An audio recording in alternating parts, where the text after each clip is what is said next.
What's happening, everyone? Welcome to the Sportscast. It's me, Andy Grant. This week I'm joined again by Aaron from Prep with Passion. How's that, mate? How's it going? Nice one for coming in, lads.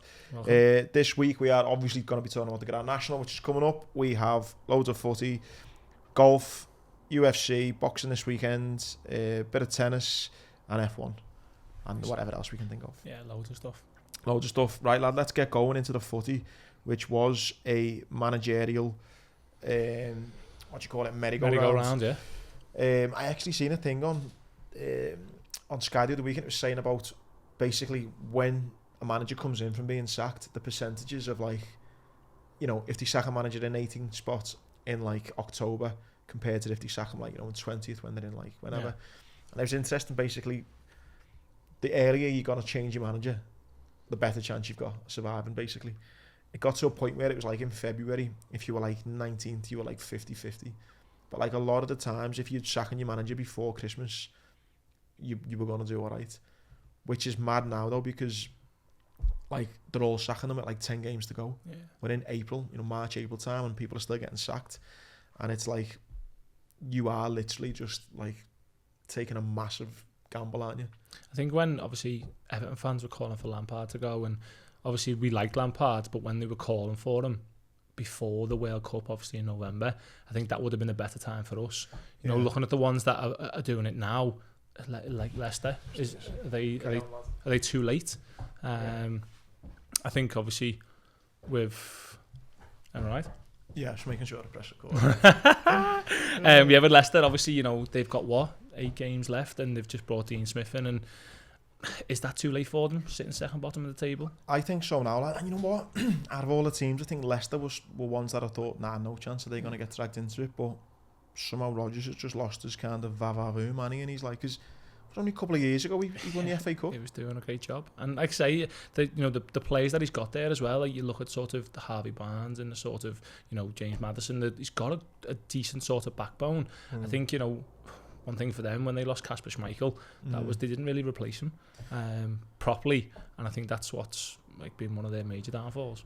I always think, not that I feel sorry for any footballers, but I always think of Jamie Vardy, and I think, why did you not go to Arsenal? Yeah. Like, you know, I think it was not long after they won the league, you know, he was like Arsenal bound and he decided to sign a new contract, and it's like... He's been non-existent. Last 2 years of injury? Is that what it's been? I think he's like 32, 33 now, isn't he, as well? But still, like, it's... He just doesn't really live a healthy lifestyle or that much to do with the Red Bulls and that. So did you see that podcast you listened to? Under the Cosh. Under the Cosh, yeah. They've had who's that? The Danny Simpson one. Yeah. And he actually does like take the 100. I thought that was just a bit of a joke. No, I've seen like pictures of him like before games and stuff, and like on the coach and stuff. He does it like that was one of his rituals. I think I'm almost certain when he was it Fleetwood before he left, like. There was like a video of him going around sort of just drinking it like before the game, but obviously he was a lot younger then, wasn't he? So yeah, I mean, when you look at that, the teams that have dragged in and been forced to kind of make change, obviously Leicester have now I think use now on 27 points Everton, you get a win against Fulham. I only think you should beat Fulham as well. Number one, you're at home, but two, I think Mitrovic is still on his ban, isn't he? Still banned. And I think even the manager might still be banned, you know. I think, you know, looking at that, it's a must-win for us. Like, at home, like you say, they haven't got their talisman or whatever you want to call them. And I think we have to win that game. And I do think we do. But like I said to you last time I was on, mate, like, where are we scoring goals from? You know, I watched the United game the other day, and we just look toothless. Like, to be fair, though, you weren't expected to get anything from United. Still, you know, creating chances. You know, we're good enough side to create chances, but I think we had one clear cut. Sims dragged it, and you know, again, we should be scoring that. Like, you know, it was a very, very good chance. He's like 7-8 yards out, and he's dragged it wide, and he hit the target. So I think that for us, again, for Everton fans, you know, we need that sort of ruthlessness in front of goal, and we just haven't got it. You say that though, but again, after getting beat 4-0 by Arsenal, going away to Forest, I thought like Forest have been awful away from home. They've been decent at home. I thought they would have beat you. He's got a 2-2 draw. He's beat Brentford, draw with Chelsea, draw with Tottenham. Just down for getting about 2 points. He's done well out of it. So I don't know. I think at home to Fulham, you should get 3 points there. That then puts you on to, 30 points. Yeah. Goal difference wise as well, our goal difference is, it's not fabulous, but it's not as bad as the others near the bottom. But like you say, you know, Leeds the other day getting beat 5-1 at home, like, are they in free for all again, or yeah, you know? Do you think they'll just sticking on the manager thing for a minute? Do you think you would have improved naturally under Lampard, giving him more time, or do you think it is the Sean Dyche effect? I think he's come in and made us more stable. I think defensively, like obviously I said last week, you know, he has come in and shored us up defensively. You know, and that's what he did with Burnley. He didn't concede many goals. But Lampard didn't want to change that. He didn't want to change his formation. He didn't want to sort of change how he was playing. And, you know, fair play, you know, you stick to your guns and whatever, but they just weren't working for us with the personnel that he had. I think Dyche has come in and sort of gone, right, we need to stop leaking goals. How do we do that? And, you know, I think we have. But, again, it's... On that though, lad, or even on the Lampard thing, him going back to Chelsea. And then getting beat. Did you see the thing where he said about James Corden apparently said... Oh, yeah. Ted Bowley said, like, rang James Corden, asked him for, like, advice on Frank Lampard. Do you honestly think that's true? And then I seen another one where Frank Lampard was at the game and Ted Bowley was like, oh, there's Frank Lampard. Oh, do you want to be the manager? Mate, again, you know, it's all that, he's Mr. Chelsea, you know, he knows them, he knows the club, he knows this. Like, again, bringing Mason Mount straight back in, you know what we said last time, is he going to play him straight away? Are they then going to sell him? You know, I think, is he just going to go back into his old ways like he was at Chelsea before he got sacked? I don't know. But, you know, what was it, his interview afterwards?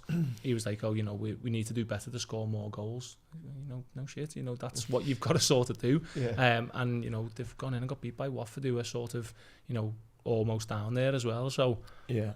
I mean, it is worth noting now, when you listen to this on Friday, we have not watched the Real Madrid-Chelsea game. Yeah. I'm expecting Chelsea to have been pumped, to be honest. Oh, yeah.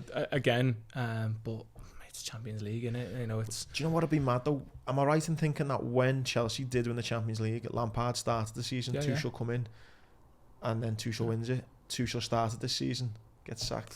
Mate. That's the story. Yeah, that's the story. It would be, yeah. But obviously, you know, he's gone in there, he's gone to Bayern, and they've got absolutely annihilated last night. Well, they got beat in the, I think, this first league game, or it might have been, and then they get beat in the Champions League as well. So, but did you watch the game last night? Yeah, yeah. They didn't just get beat like City were good last night. The first half, it was 50-50 on possession, just a worldy goal. Yeah. But then the second half, they just turned it on. And that defender had a nightmare, by the way, didn't he? Which one? Bayern's defended the black lad at the back. Upamecano. Yeah. He just a couple of errors, but then you could just tell his head. That one where it ricocheted between about 6 players and stuff. Yeah, he wasn't interested in that. The goalkeeper kept him in as well.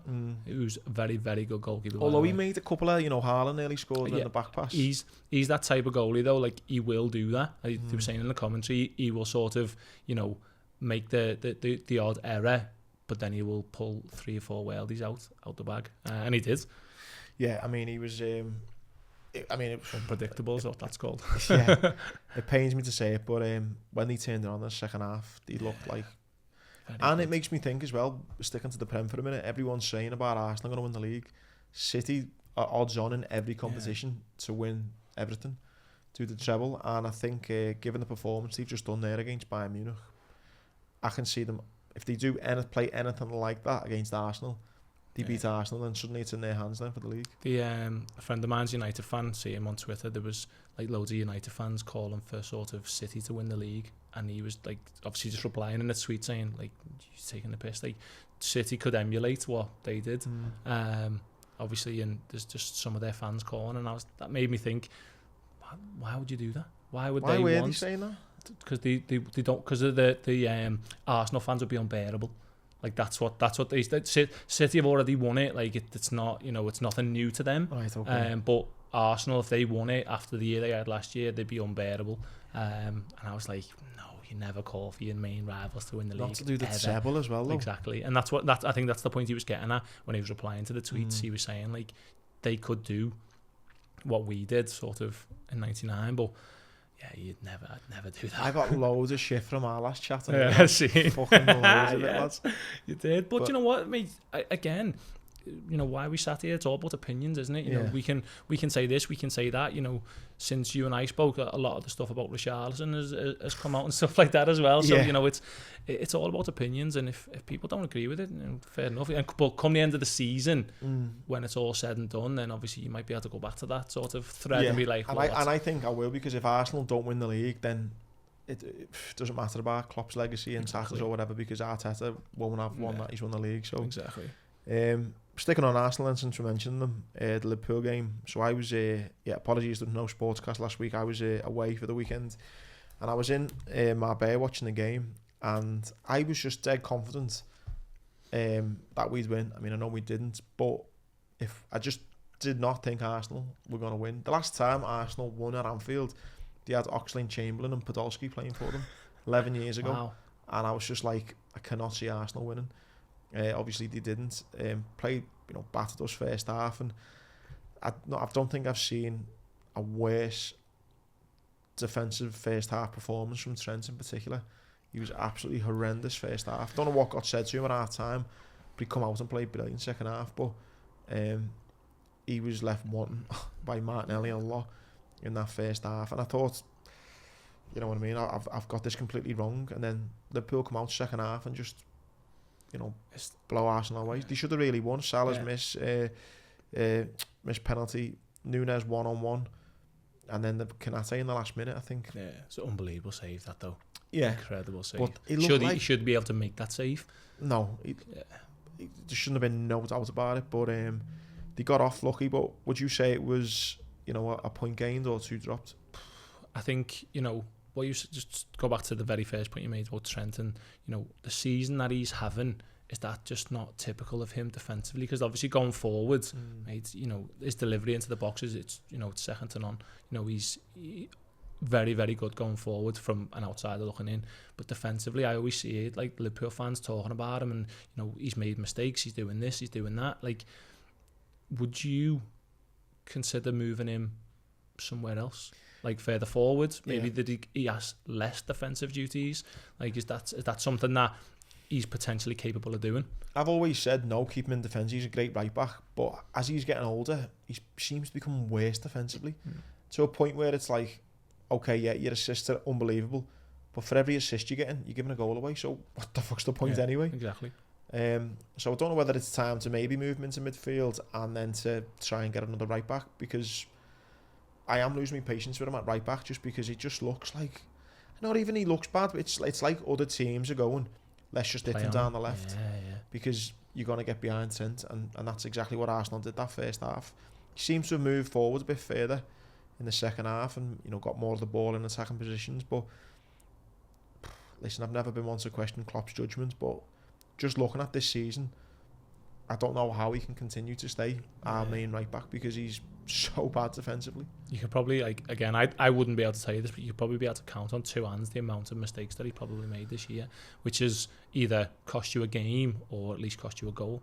Well, I just think, no doubt it's probably being done. If you can just rule out the times he's made an assist, take away the time he's made a defensive error, work out what the points would have been. And is he actually, that great going for? He is, but do they actually matter that much given the mistakes he makes? But I do think though that Arsenal, actually I didn't think they'd win. I think they're only getting a draw.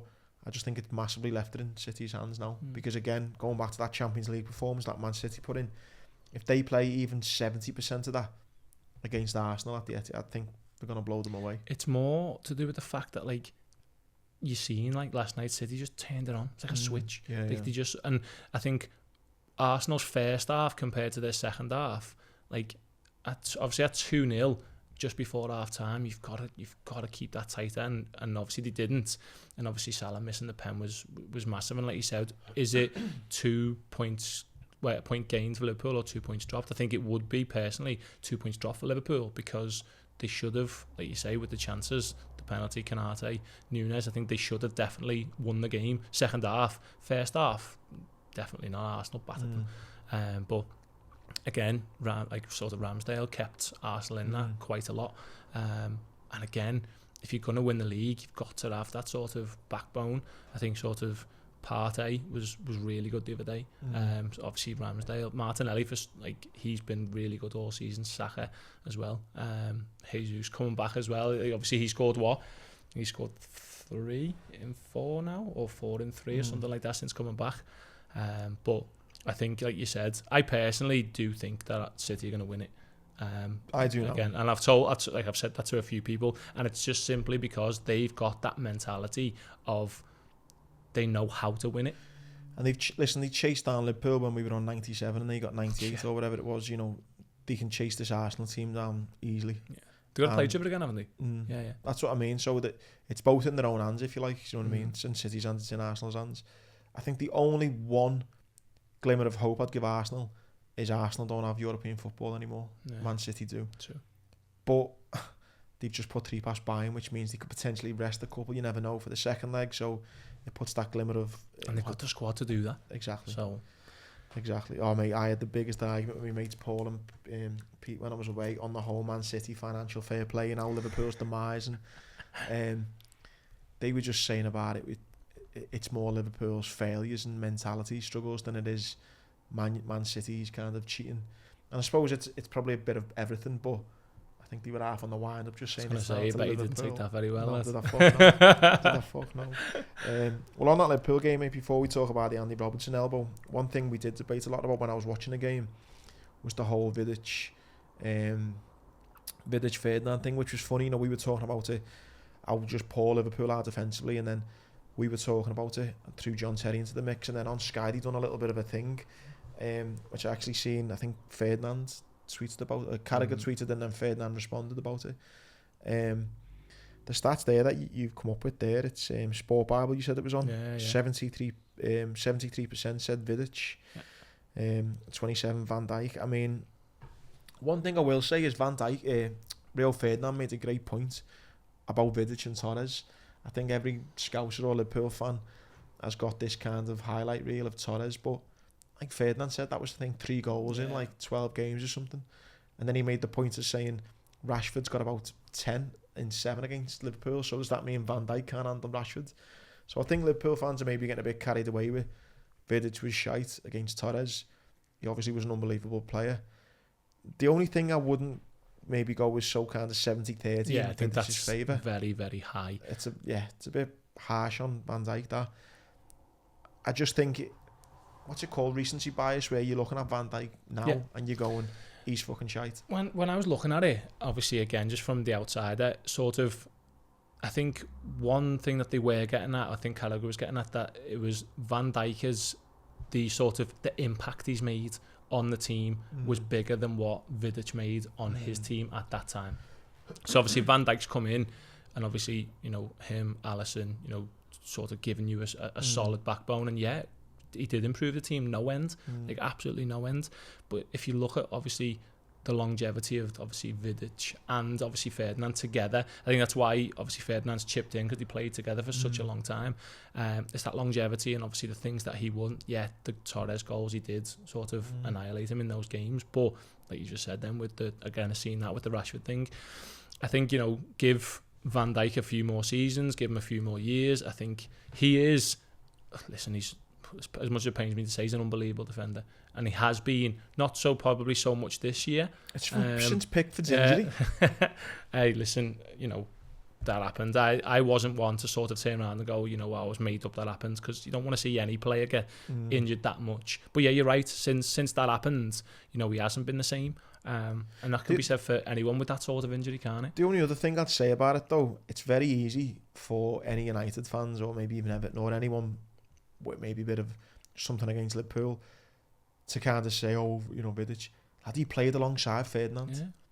Van Dijk's playing alongside Matip, Gomez. Yeah. Do you know what I mean? And it was because obviously it was Neville as well, and Everton on the other side. It was like the back four in themselves was ridiculously unbelievable, good. Yeah. And you're right, obviously you've got Trent conceding goals, you've got Matip, you've got Gomez, you've got obviously Konate now is sort of maybe steadying the ship a bit. Robertson for the last few seasons has been really good. The last this season he's not been the same. No, this season so that's what I mean, everyone's jumping on Van Dijk's back now, but you know, everyone freely admit Trent can't defend. Van Dijk's not got a a steady central defensive partner. And even if he has, Matip and Gomez couldn't even lace Ferdinand's boots anyway. So I do think it is a bit harsh on Van Dijk.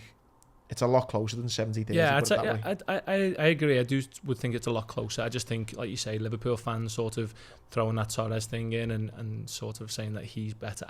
Personally, I'd say I would choose Vidic all day, but it's not 73, 20, 27. Definitely and I think the only reason I say only just pick Van Dijk is one, because I'm a Liverpool fan, I've kind of seen it, but it's more to the point you've just made. Then I look at the impact. Yeah.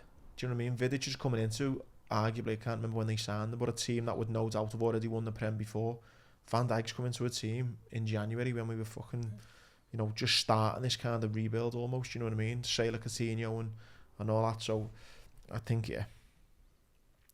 And yeah, the only other one on that game, mate, the Andy Robertson elbow. That was mad. Did you see it? Like, I was driving and I seen the sort of, it flashed up on my phone saying sort of, Robertson been elbowed by the official, and I was like, what's all that about? So when I stopped, I had a look at it. From my point of view, I think what's happened is he's gone over, tried to say something to the official, grabbed his arm, the official tried to sort of he's tried to shrug him off, but Robinson hasn't grabbed him as hard as he thought he was going to grab him, and he just lifted and he just caught him clean in the face, like literally caught him in the throat. Like, mate, the ironic thing was, though, if that had happened in a game for another player, Robertson would have been on the floor rolling around. Exactly. You're right. And he got booked for it as well. Robertson got booked for it, yeah. Straight, in the fourth, he got booked for it straight away. I know because I was watching the cards. But again, should he be putting his hands anywhere near him? Like, should he be putting his hands on the official? Like Mitrovic? And I think, though, lad, all the stuff that's been happening with, first it was Fernandes, then it was Mitrovic. I reckon and that linesman looked like... He was big as well, wasn't he? He was huge, big fella. I think that linesman's kind of went, you know what, fuck, any of these fucking even try moan at me, I'll fucking... I think that's what's happened. Yeah. Fair play to him. Like, I think, obviously, from watching it, because you can see, like, there's quite a long view of the camera, you can see that one, then you can see the one from the dugout. He literally just goes like this to sort of, like, shrug him off. But because there's nothing there, like there's nothing stopping him. I guess Robertson's hand wasn't there. He just come up and just caught him. But yeah, just him getting booked was the funniest thing about it, because he's obviously the linesman's then gone over to the ref, said he just grabbed hold of me, he's got booked, and then obviously afterwards have you seen what's happened? He's been stood down. Removed, he's been stood down until it gets sort of solved. But personally, I think probably the best thing to do was to stand him down while it was getting sort of sorted out. But then reinstate him and say, he was trying to shrug him off, or whatever the reason he gives, sort of thing. But again, Neville's come out and said that, hasn't he? Gary Neville come out and said that, he shouldn't, nobody should be putting their hands on any sort of, official. I'm surprised something like this has not happened early. You know the amount of times the players are in the faces like that. Do you know what I mean? And if he's like some sort of bloody, I don't know, big juice head or someone. He is a big. You could see it in his top. He's like massive. I honestly do think that the weeks of kind of stuff happening with the referees and linesmen has had an impact on him going, fuck off. Yeah, and rightly so. Like nobody should be putting their hands on it. And I think this is where the sort of the Premier League, they could set a precedent here. They could say, right, this has happened. It never happens again. But mate, will they after the shambles that we're seeing with VAR the weekend as well? So, mate, you sent me some interesting messages, mate, about Richarlison. When you text me at first, because you were speaking about him and stuff, I thought you'd sent me like one of his TikToks or something from like years ago or something. I was like, lad, what the fuck's this? And then I didn't even get onto the fact that they were playing each other. Yeah. That's mad. He posted it on the Monday as well. He posted it on the day of the game. So again, the rumours are flying around that sort of, he was told that he wasn't in the squad, and then he posted it, then it come out that he had a muscle injury and all that sort of stuff. He might have done, don't get me wrong, but it's mad that he don't post, like, you can't post that about your old club. And then I think it was either that night or the next day, like the banner that had been made in the Gladys, he was on it. He was replying on Instagram, sort of. Someone sent him the message, and he was like, "Oh yeah, no, I seen it last night, and I'm super thankful and all that, and sending all love hearts and stuff." Do you know me as a red though, lad? I just think he's been a lick ass. Mate, but do you know what? Get him back. Get him back. He's doing it. 100%. Like yeah. Do this. Listen, I don't care. Get him back. Like again. So I watched the game with a mate of mine who's a Spurs fan, and he was saying exactly the same as I said to you. You know, he hasn't been given a chance. Like the first thing I said no, mate, come on. Tottenham. Yeah. He's not. He's probably started 5 games. But he's got to have been doing something insane and to knock out Son, was it Kulusevski, is it, and Kane. But he's went there knowing that they're ahead of him. Yeah. But so for me, again, like I said last time, is he better than them? I don't think so. No. But is he better than what we've got and what we're currently sort of spouting at every single week? 100%. So would we take him back? Of course we would, because he'd walk into our team. Yeah. And I said, first thing I said to my mate Paul, I was like, how's Dan Juma getting on, mate? And he's like, who? Like, he's gone again. Yeah. He's played, I think he's played 2 games, maybe started 2 games and sort of come on. He's just not getting a game at all. And I look back at one of his tweets and he was like, oh yeah, I've gone to Tottenham to play games and sort of do well, and he's not getting a sniff at all. But again, it's, like you said, are they not doing enough in training? Are they just not as good as? But again, for me, the pair of them would walk into our team. So, do you think you should get them back? I hope so. It's fucking pathetic. Mate, but look at what we've got now. No, I know. Look at what we've got now. Mate, someone like you haven't got now is Anthony Gordon, which...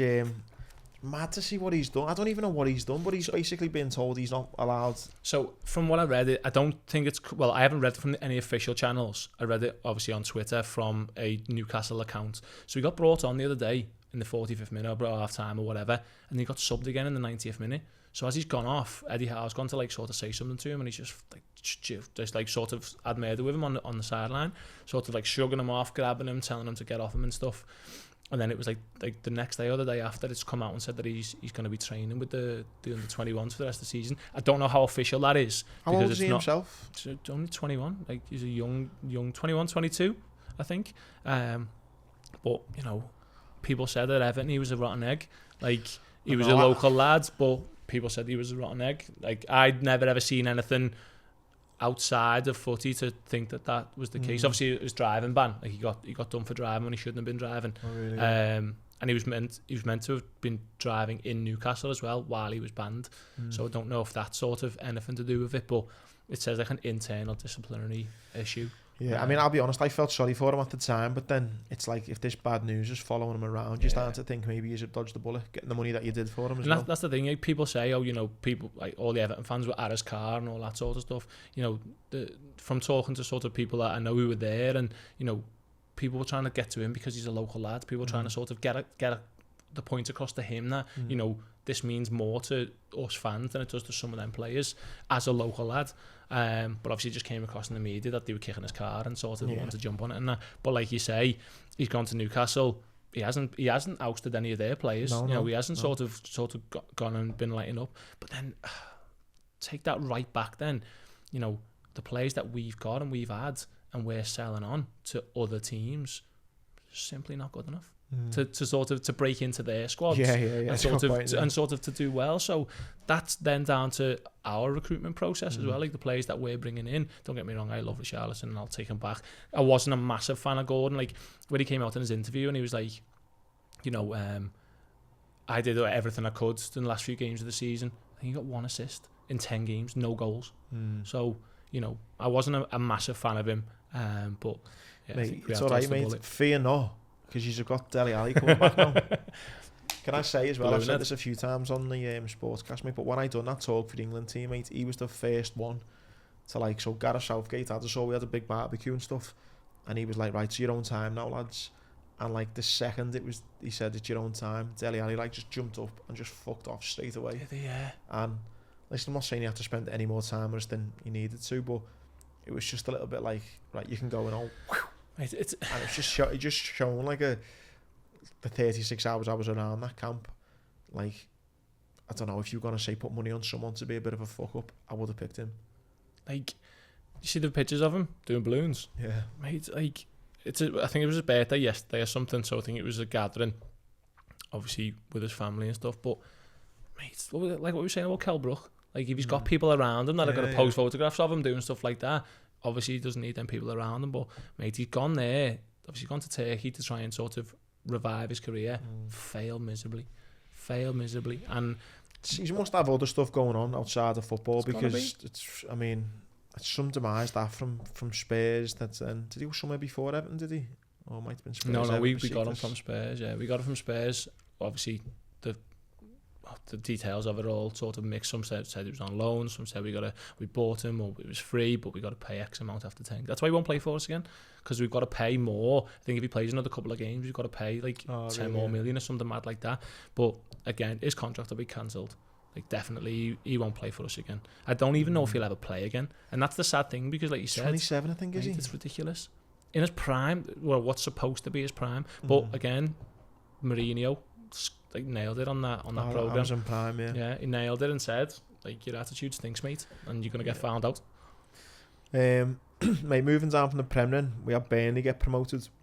He's done well, any company, mate, and you know what? He's got that mindset to sort of to go there. Don't get me wrong, the squad he inherited were decent. Obviously, just been relegated, but he's got. But he got rid of loads of them, brought in all the people he learned. He took on from, I think it was coaching in Belgium, I think, or Holland. Was he coaching? No, it was Belgium, yeah. Belgium. So he brought in a lot of lads there, and it just looked like a player who's gone away, learned the game from a coach's perspective.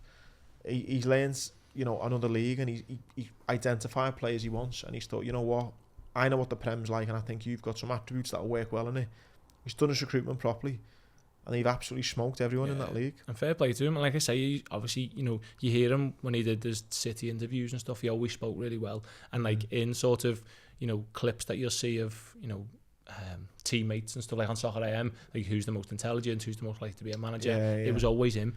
And again, you can see with the way, obviously when they went to City, didn't they, in the FA Cup, got absolutely battered, but you could see what his team were trying to do. They just obviously couldn't do it against City, but I think obviously they've done very, very well this season. And I think coming up, if they get that money, they get a bit more recruitment. I think they'll do all right with them. Yeah, no, same. Mate, there was that mad game as well with Salford. Did you see Wimbledon, it? Yeah, mate. It was the game where in the Wrexham and Notts County one. So the lad, for anyone who didn't see, Salford were getting beat. Was it 2-1? 2-1, yeah.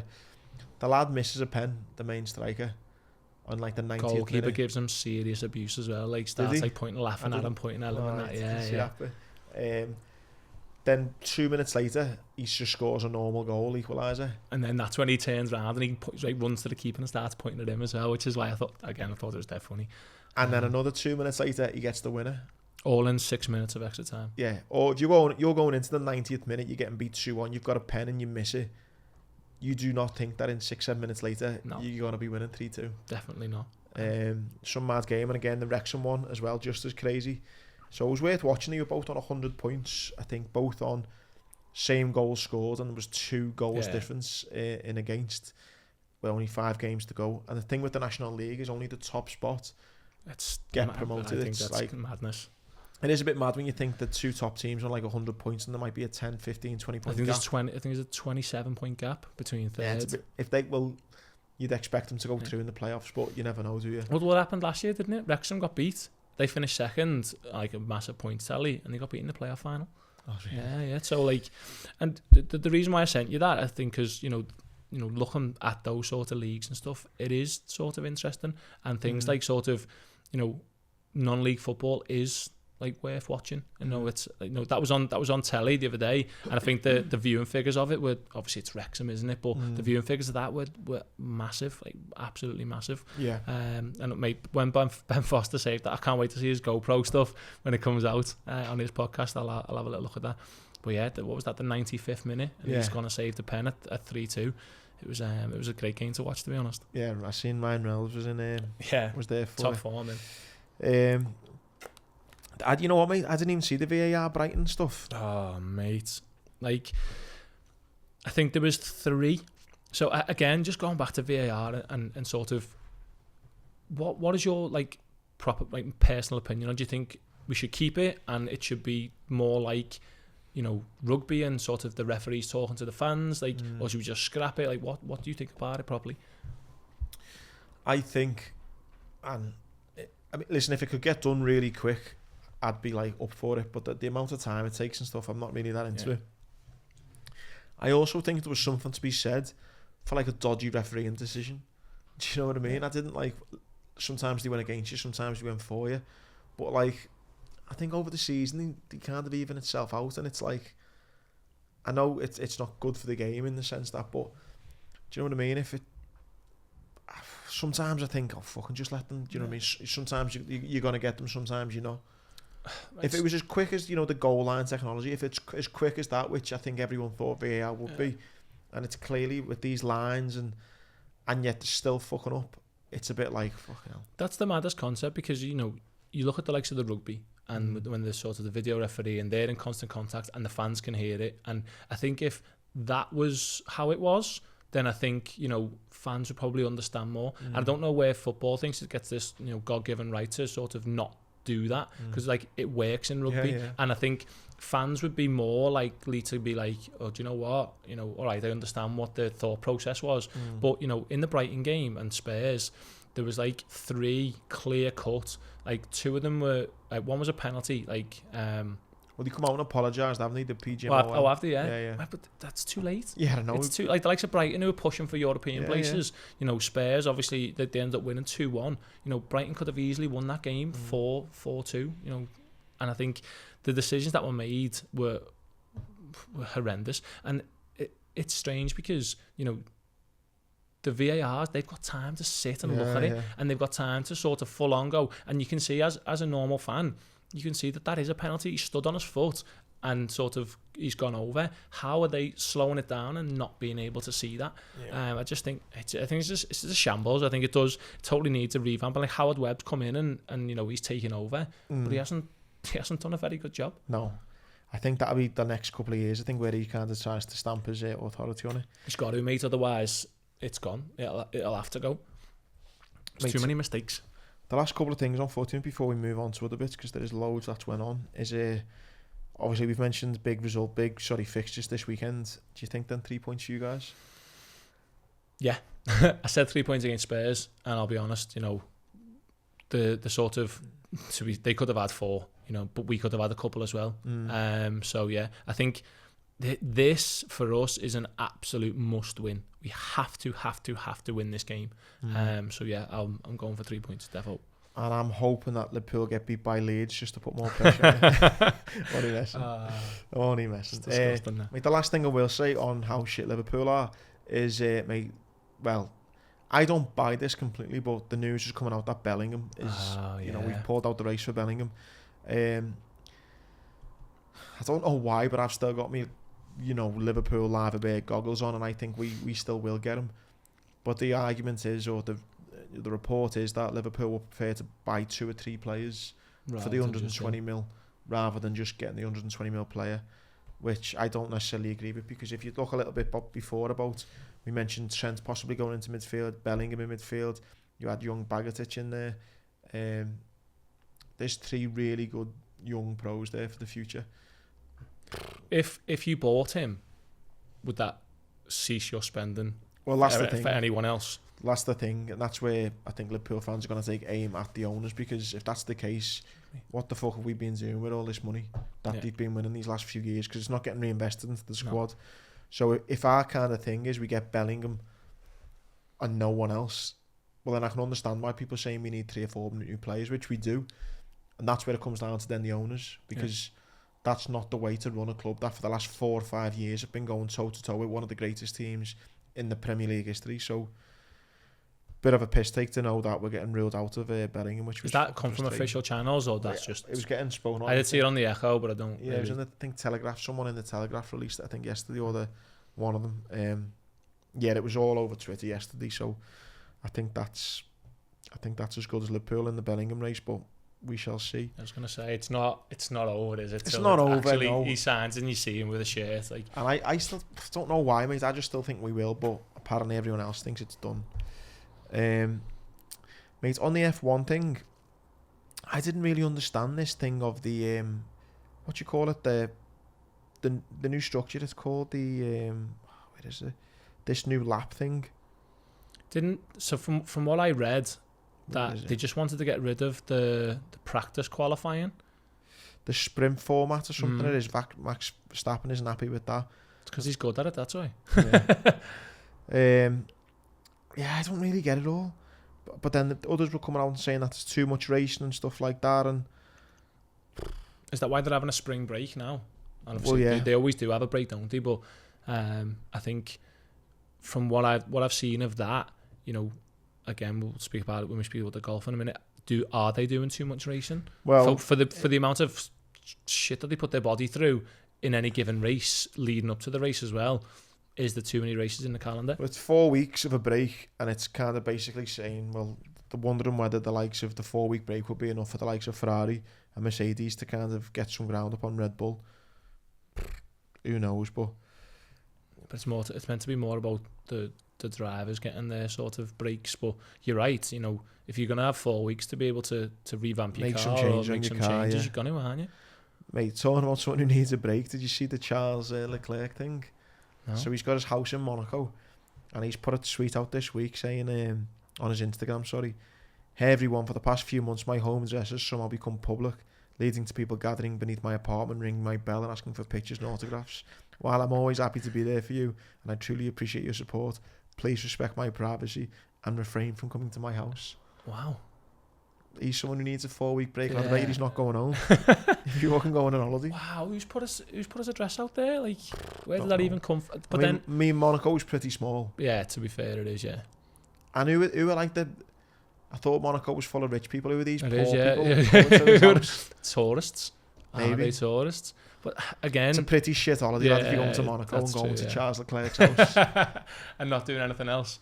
Like, you look at that though, and sort of you think about professionals and celebrities in the spotlight. Obviously not at his house, I get that, not at his actual house, but you know, does he run the risk of being that famous? You know, people want to see him, and is that not part of his, again, not at his house, but is that not part of his job? Yeah, well, I guess it is, yeah, but I think that's where it's crossed the line, ringing his doorbell. Just banging on his door. He posting through his letterbox. Does he even have a letterbox? Fuck knows, like. I'd have a big guard dog for one. Exactly. I don't want to be getting to me doorbell. Anyway, he's got a ring. Yeah, that's what he's just doing, sitting there watching his mobile, thinking, what the fuck's going on? All these people gathering outside his house. The golf, mate, you tipped the winner a couple of weeks back. Rahm, I didn't get to watch it. Well, I watched a tiny bit of it because I was away, but was there much drama in it? Do you know what? I seen the weather spoilt it. Yeah, the so the tree fell down. Yeah, like the par 3 before. I don't know if you've seen anything about the par 3. I think there was 5 hole-in-ones, and one player got 2, one after another. On one hole, and they got a hole-in-one on the next hole. So yeah, there was 5 in sort of the competition. So that was quite interesting. But mate, Rahm is just so good. And he's so cool about it as well, like calm, collected. Like again, when I sent you that, you know, it all. I didn't know this until he'd won it, but you know, it was on Easter Sunday. You know, obviously, you know, a big day in sort of Spain. It was the 40th anniversary of Seve winning it, and it was Seve's birthday as well. Yeah, so like it was like written in the stars that that's what it was going to be. But I seen him saying like any future Masters events to try and get them to put it on this weekend again, because obviously the stars aligned for him. Yeah, it did. And you know what? Like I say, I obviously when I tipped him, he was 8-1, but he could go on to do something amazing. He's so good. I think it was good the fact, well, not that I'm arguably bothered either way, but I was pretty interested to see whether a live golfer would win it or not. Obviously it wasn't a live golfer who won it, and yeah, probably like the good side of golf in it won, if you like, with his victory. Well, Koepka was close. When I was watching he ran the race with him. He ran it well, but you know, one person that didn't run it well was McIlroy. Well, he was my bet. Again, just put 20 quid on him before I went to the airport. 8-1, I think he was. And what is it? I landed them, was like, where's McIlroy? Like 66 or something. But like, what is it? Is it a mental? Like when I spoke to my dad about it, because he loves his golf, he said it seems to be a mental block. Like he said Augusta is the type of course that he should play well at, but he just doesn't. He come second last year, didn't he? But it's that mental block of winning it, because it's the only one. Am I right in thinking it's the only one he hasn't won? I'm almost saying it's the only. Really? Yeah, the only major he hasn't won. Yeah, I think it might be actually. Correct me if I'm wrong in the comments and that, but I'm almost certain that's true. One thing that they did, because Koepka and Rahm were playing together, they're talking about slow play. So I think he was saying something along the lines of that Rahm went to the toilet like 7 times, like during it, and mate, that's you play golf. No. Like I played with my dad a few times, but you know, if you're able to go to the toilet 7 times during a round, like someone in front of you is just not playing fast enough. But I don't know what the rules are. Are they allowed to play through? And I don't know what it is. Does he do have to just go back to clubhouse or something then, does he? Or? I don't know if I think go behind the tree I think they do have to go back to clubhouse. Imagine that, going behind the tree and the cameras are out on him. But no, I think that was a bit of an issue at this tournament, slow play. Yeah. And then the only other thing on that, did you see the Spieth interview? No. So he interviewed afterwards, and he basically turned around and he said, "I've played too much golf. Like I've played 8 out the last 10 weeks. I've played tournaments and whatever." But again, when I was speaking to my dad about that, it's his job. Yeah. Like he gets paid, like especially in golf, he gets paid millions of pounds, like dollars, pounds, whatever. Like I personally don't think there's. He can't say that he's doing too much because that's his job. You know. No, I know. People go to work 9 to 5. You know. Welding, lifting bricks, all that sort of stuff. You know, don't hear Barry the Bricky say I've lifted too many bricks today, you know what I mean? And also, mate, I think it's a bit of a cheek when, like, you know, if a footballer come out and said that, they'd be murdered. Now, these golfers are earning way more money than footballers. Well more. So is he a live golfer as well? I'm not sure. I'll have to check that. But he has said that he's played, I think it's 8 out the last 10 weeks he's played tournaments. But yeah, I'm not having that he's playing too much golf when he's getting paid that much. Mate, on tennis, just, you know, all headlines on tennis are just anyone from Great Britain just getting knocked out of competitions, basically. Just negativity after negativity after negativity, and it's just...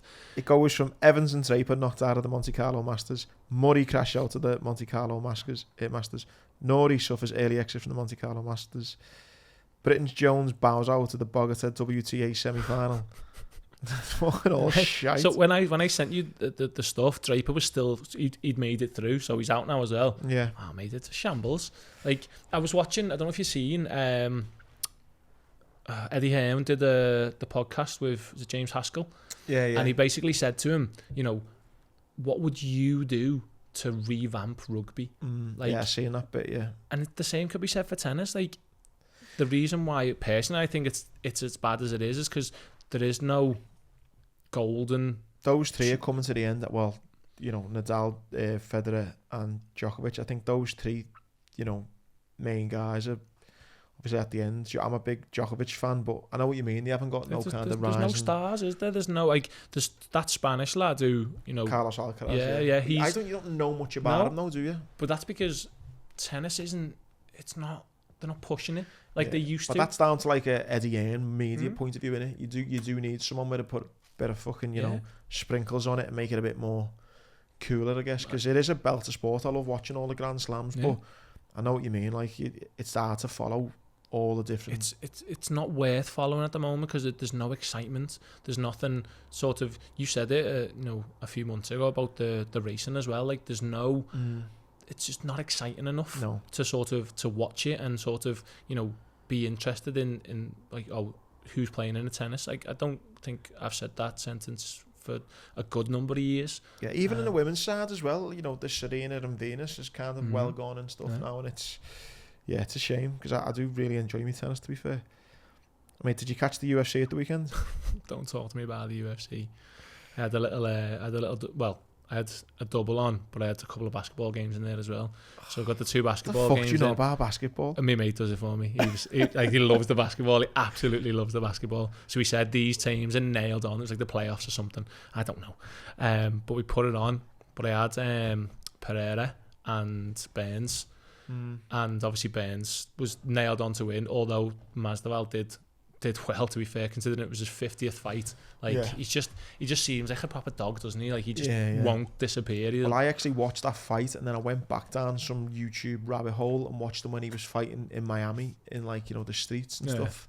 He's just an animal. Yeah, just a proper animal.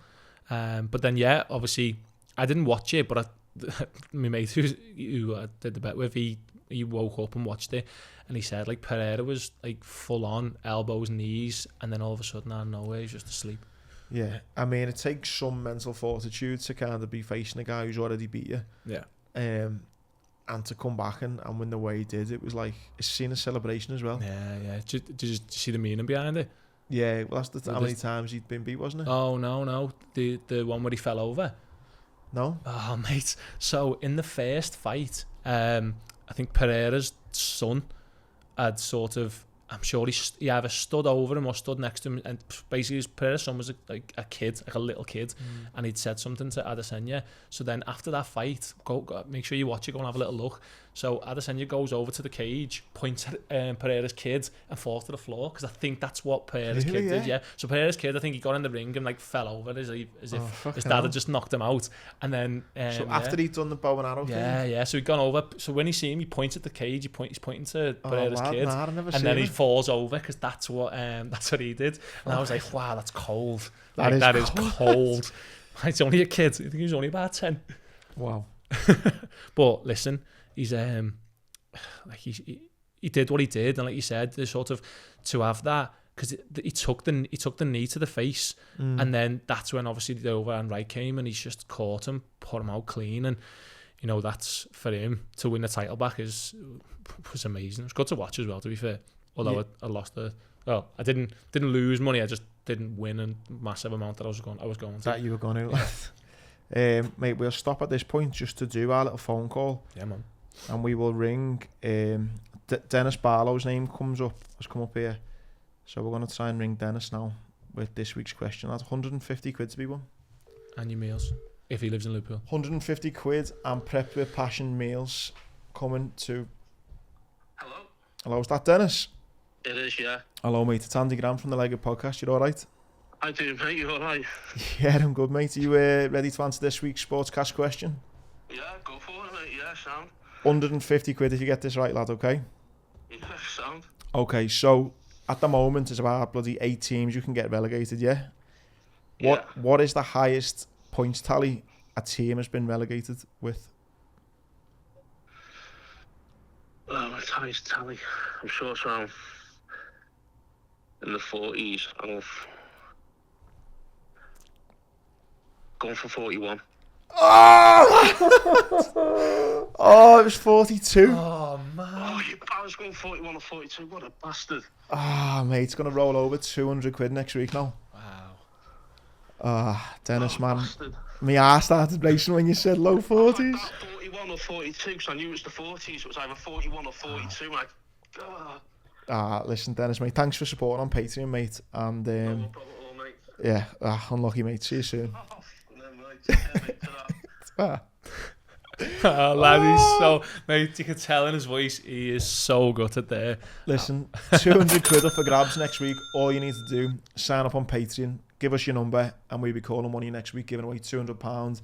And Aaron is giving away some Prep with Passion food, which he's kindly given me some for tonight. Well, in the morning. Oh yeah, they're our overnight oats, mate. Honestly, I guarantee they'll change your life. Like, you'll eat them. The Lotus Biscoff ones, they're the most popular.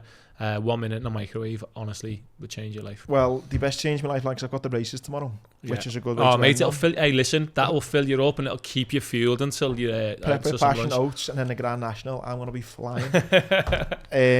So I'm going to actually do something for you now, because you're going to be listening to this thinking Andy might have some, inside info. So I'm going to pick horses which I think are going to win on Thursday. So you're listening to this Friday.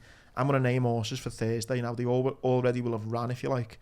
So you can just look at the horses I've picked, and if they've been shite, then don't listen to anything else I've got to say.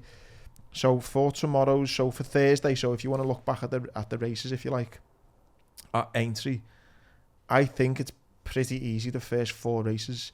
I've gone for Stage Star in the first one, Zenta in the 220, Brave Man's Game in the 5-3, and then Constitution Hill's an absolute nailed-on favourite. So they're actually the 4 favourites I think will all come in the first 4 races of the Grand National meeting on that'll be the Thursday.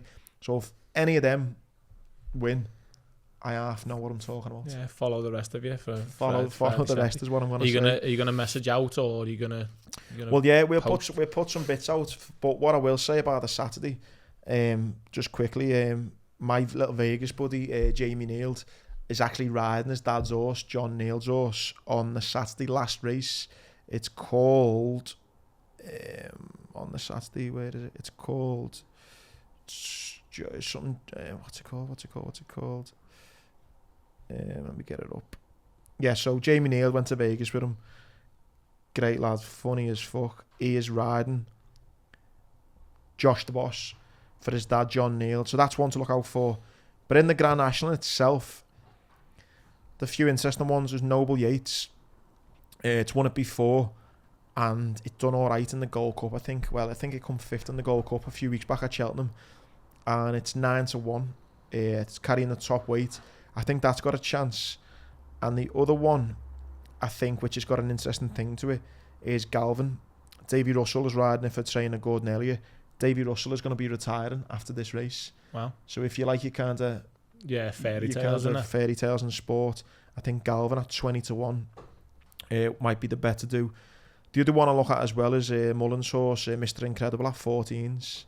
He won the Irish, didn't he? But they're the did he? Yeah, I'm sure. Willie Mullins won the Irish. Oh, the trainer did. Sorry, yeah, one of his horses. Yeah. Yeah, he did. Yeah, Maximus, something it was called.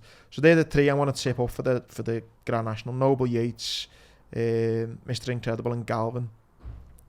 What I thought was quite interesting, then there's some kind of news just from Aintree. If you kind of, if you do like the races, some kind of decent stories. Constitution Hill on the Thursday, so already will have gone on.